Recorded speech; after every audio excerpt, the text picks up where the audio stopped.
an imam in Mecca would say that the Jews are the enemy or that the Christians are the enemy, knowing 100% that there will be a Muslim who would go and commit a terrorist attack. He doesn't even have to look for him. He doesn't need to do anything. He just knows there's a Muslim who will get this and will do the job. How you guys doing? This is Sahar TV, and in this video we're going to see Imam Muhammad Tawhidi. He's an imam who believes that Islam should be reformed. Let's take a look. So first off, you've mentioned moderate Muslims sometimes. So what would you say are the categories, so to speak, of Muslim people? Okay, well, there's a Muslim who believes in God, believes in the Prophet Muhammad, believes in the Quran, and just an average person who, and this is me speaking in the West, believes that they should pray 5 times a day, fast in Ramadan, celebrates the Muslim celebrations.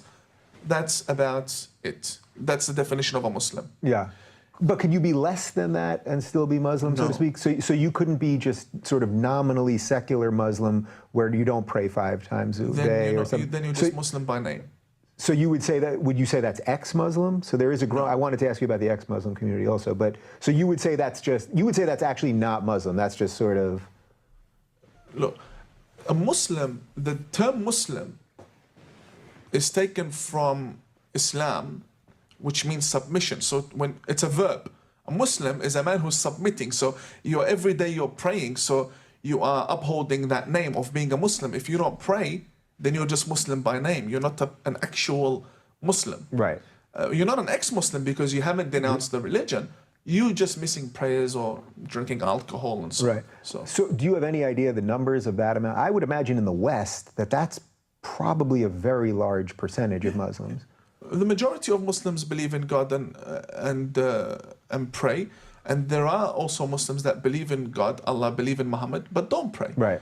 So I wouldn't say that's an issue for us. They can pray or not pray whenever they like. For me, it's the more extremist ones, and then trying to differentiate between the moderate and the extremist. Right, okay, so we've got sort of just the ones by name only, I get that. The ones who, let's say, aren't practicing, but still are, they were born Muslim, they're Muslim, then... The ones who are not practicing are the ones the West refers to as moderates.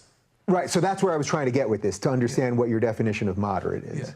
It's the ones who don't practice, and by not practicing, I mean the other laws of Islam. So, for example, the stoning, the killing, the reporting on people who break the blasphemy law, issues like that. People who just don't care, just want to go to work 9 to 5, come back, raise a family, live life, go on holidays. Yeah, parents were Muslim, we were born Muslim, but that's about it.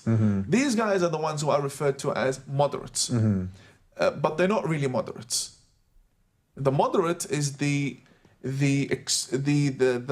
Muslim that is conservative but wishes to ban certain teachings, certain verdicts.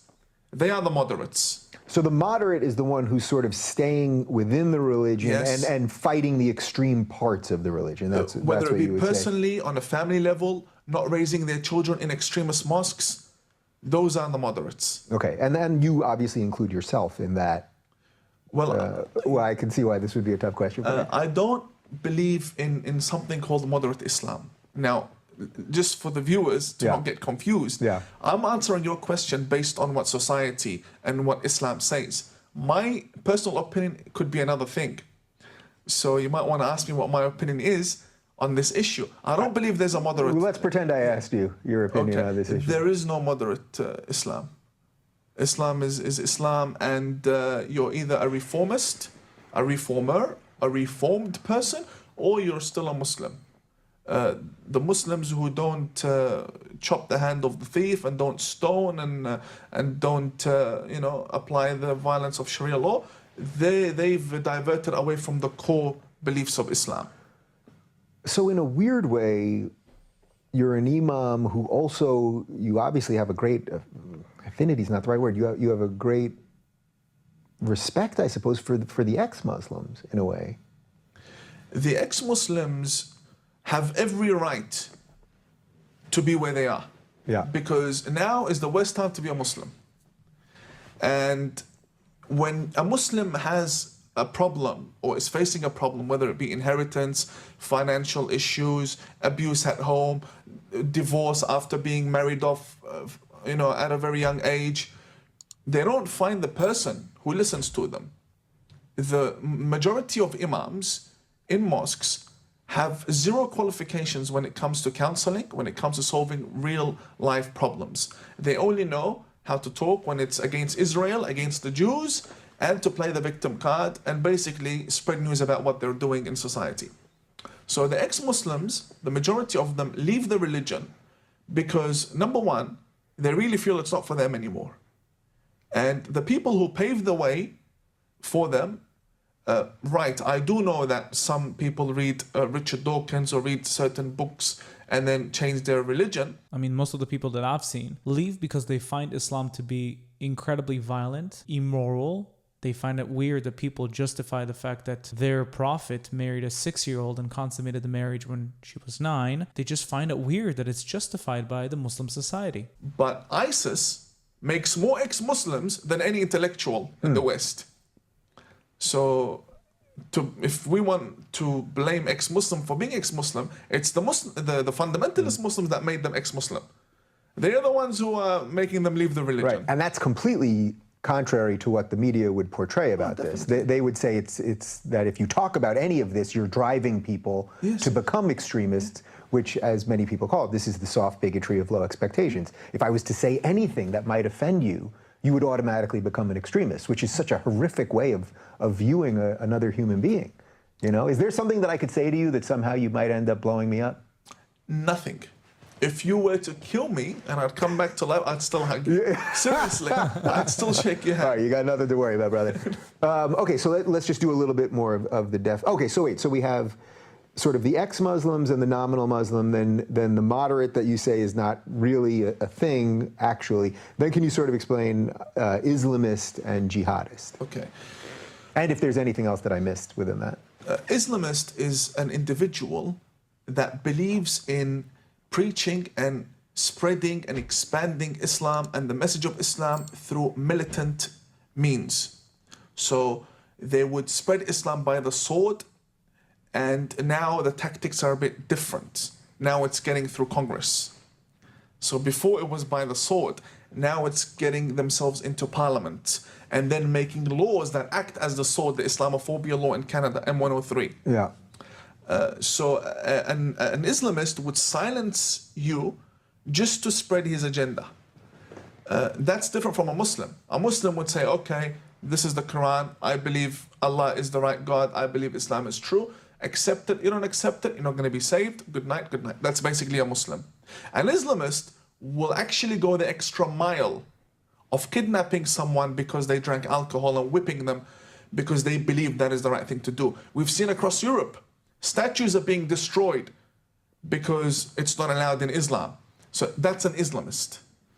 An Islamist organization would be Hamas. Hamas is an Islamist organization that did terrorist doings. It's responsible for terrorist activities. So then it became a terrorist organization. But its ideology is an Islamist ideology. So two-state solution is not an option. They need to be eliminated because our message is the right one. That's an Islamist mentality.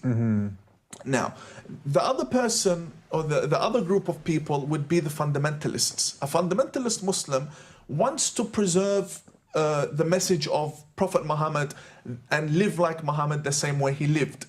So if the reports say Muhammad had a short pants because his pants would stop to his ankle, they'd go to university, Harvard University, with their ankles sticking out. Right. So if there was no deodorant in Mecca, we're not going to use deodorant. If Muhammad never trimmed his beard with a blade, then we're not going to use a blade on ours. That's a fundamentalist. And these guys will always take the side of the Islamist rather than the moderate. And also moderate is just a politically created term. It's a political term to differentiate. Yeah. But at the end of the day, I don't believe there's moderate. You're either Muslim or you're not, and then there are levels in faith as to how deep you are and how much into the religion you are. So where does the jihadist fit into that? Because I thought that was a little bit of your definition of a Islamist because of the use of violence. Okay. The Islamist isn't always a jihadist. An Islamist can be someone who believes in the ideology of spreading Islam by violence, who believes that's the right way, that's how religion should develop, but they don't actually go and fight. You know who these people are? The majority of the imams. Yeah.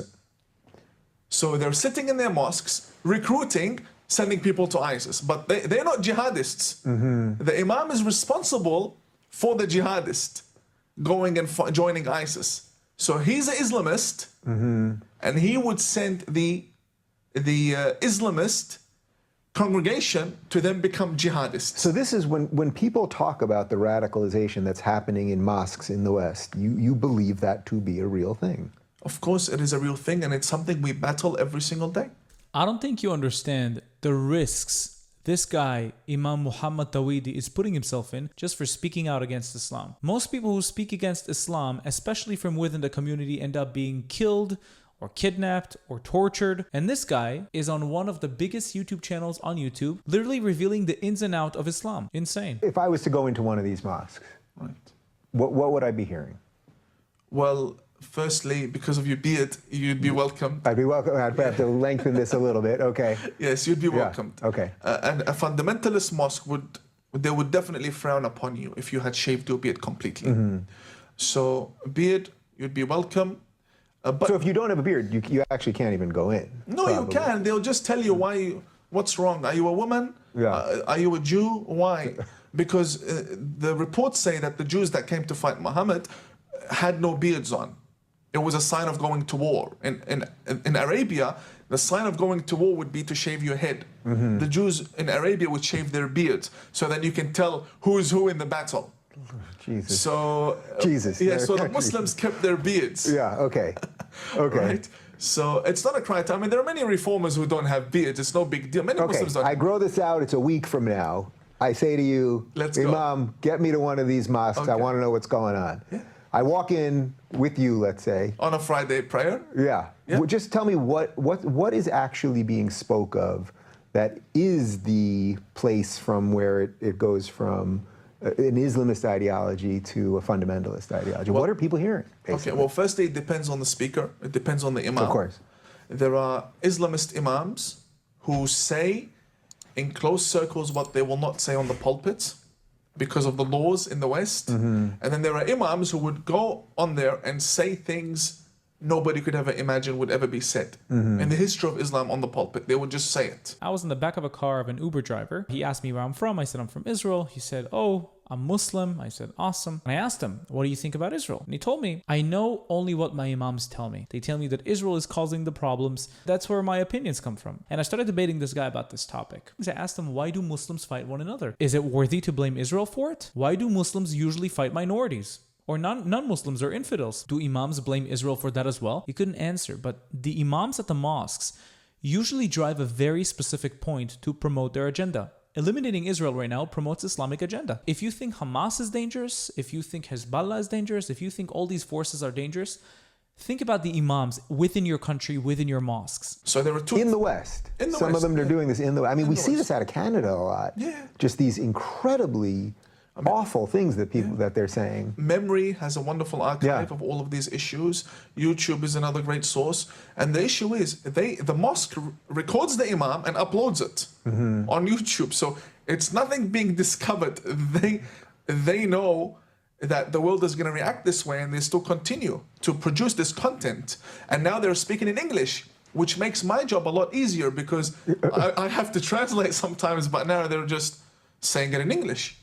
Yes, we want to behead and we want to conquer. And So when I see these videos, and Memory does a great job of it. Muhammad Tawhidi is known as the Imam of Peace. He believes that Islam should be reformed. He rejects fundamentalism, Islamism, the glorification of terrorism, polygamy, compulsory hijab, and he rejects domestic violence on behalf of Islam. So he's trying to reform Islam. That's why he's not very liked by the Muslim community around the world. Translations. When I see these videos, but let's say the ones that aren't translated from Canada, for example, they want that message to get out of the mosque. Like, you would think that's contrary to what they would want. You'd think it's like you'd want to keep it sort of radicalized within so you can put a good face on things. But you're saying when they're talking about this and that with the Jews and the gays and the this and that and the other thing, you're saying they actually want that to get out there because they're the ones putting it out. yes, and also there's a concept of the one Muslim nation, and it's called the Muslim Ummah, Ummah al-Islam, the Islamic nation. Now, what it is basically a Muslim is a citizen of two or more nations. One, the nation they live in, America, Australia, the UK, and the second one is the nation of Islam, not Farrakhan, but the actual Islamic nation. So if the Mufti in Mecca issues a fatwa, an Islamist sitting in LA would commit a terrorist attack. You see that connection? Yeah.